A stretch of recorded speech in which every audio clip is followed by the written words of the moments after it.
Magandang araw sa inyo lahat. Ngayon, naka-live si Ate Bibis ng shampoo. Yung kay Kidlat, yung Tiny Buds.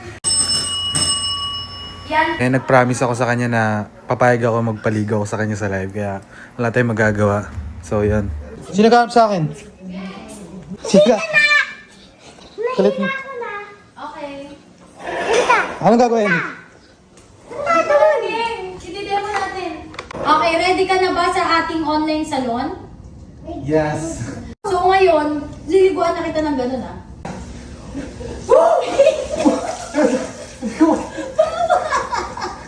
Ang lamig.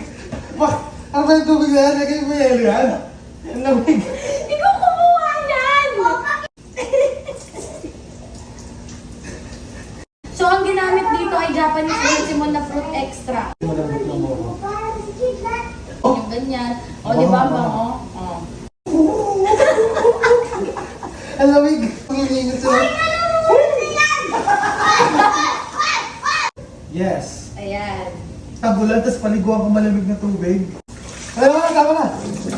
Woo! Thank you. So 2 million, kay Kong TV naman tayo.